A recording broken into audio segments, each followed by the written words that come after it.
আজকে আমি যে বিষয়টা নিয়ে কথা বলতে আসছি সেটা হচ্ছে একটা বাথরুমের ইলেকট্রিক্যাল ওয়্যারিং আসলে কীভাবে করা উচিত সেটা নিয়ে আজকে কথা বলবো।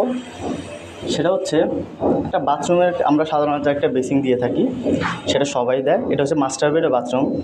তো মাস্টার বেডের বাথরুম আমরা বেসিনটা দিছি এই জায়গায়। এখন এটার উপরে কিন্তু আমরা একটা লাইট পয়েন্ট দিছি ইলেকট্রিক্যাল। আর যে শাওয়ারের পয়েন্টটা, বিশেষ করে ওটার দিকে মনোযোগ দিতে হবে। শাওয়ারের পয়েন্টটা কোন জায়গায় আছে ওটা দেখতে হবে। তো শাওয়ারের পয়েন্টটা দিচ্ছি উনি এই জায়গায়।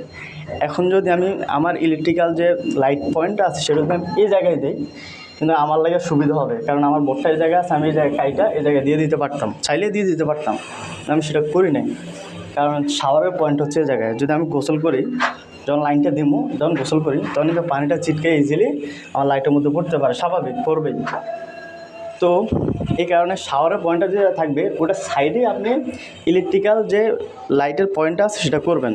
তাহলে কী হলো, পানিটা এদিকে আসলো, পানিটা ওই কর্নারে যাইলো না। আর বেসিনটা যেহেতু এই জায়গায় আছে, বেসিনের গ্লাসটা হবে এই জায়গায়। তো গ্লাসের উপরে একটা লাইট দিলে কি আপনার ফেসের মধ্যে ডাইরেক্ট করে আপনি সুন্দর মতো দেখতে পারেন যে আপনার ফেসটা আসলে কি। আর যদি কর্নারে দেন তাহলে ওই জায়গায় দিলে কিন্তু আপনার বেসিনের মধ্যে যে ফেসটা আছে আপনার ওটা কিন্তু ভালোভাবে দেখাবে না। আর এই জায়গায় একটা পয়েন্ট দিছি, এটা হচ্ছে পাওয়ার। এটার কাজ হচ্ছে আপনি যখন একটা মেশিন চালাবেন, মানে শেভিং করবেন, তখন কিন্তু আপনার এই পাওয়ারটা দরকার হবে। আর এমনিতেও এটা অনেক সময় দরকার হয়, এটা অনেক সময় দেখা গেছে হিটারের জন্য প্রয়োজন হয়। সো একটা পাওয়ার দেওয়া উচিত। আর আরেকটা জিনিস সবচেয়ে ইম্পর্টেন্ট যেটা, সেটা হচ্ছে একটা অ্যাডজাস্ট ফ্যান বসাতে হবে।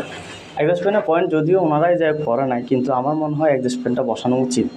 কারণ আপনি বাথরুমের ভিতরে অন্য জায়গায় কিন্তু কোনো জায়গায় খালি পাবেন না। আপনি যখন দরজাটা লাগাবেন তখন কিন্তু এটা একটা ভিতরে গ্যাস হয়ে যাবে। তো যখন অ্যাডজাস্ট ফ্যানটা থাকবেন তখন কিন্তু ইজিলি গ্যাসটা বের হবে। তো অ্যাডজাস্ট ফ্যানটা লাগানো উচিত। তো আমার ভিডিওটা এই পর্যন্তই ছিল। ভিডিওটা কেমন লেগেছে অবশ্যই আপনারা কমেন্টের মাধ্যমে জানাবেন। আর আমার ভিডিওর মধ্যে যদি কোনো ভুল হয়ে থাকে তাহলে অবশ্যই কমেন্টের মধ্যে সেটাও জানাবেন। আমি অবশ্যই ওই কমেন্টগুলো দেখে অনেক কিছু শিখতে পারবো। সো আজকের ভিডিওটা এই পর্যন্তই ছিল। সবাই ভালো থাকবেন, সুস্থ থাকবেন। আল্লাহ হাফেজ।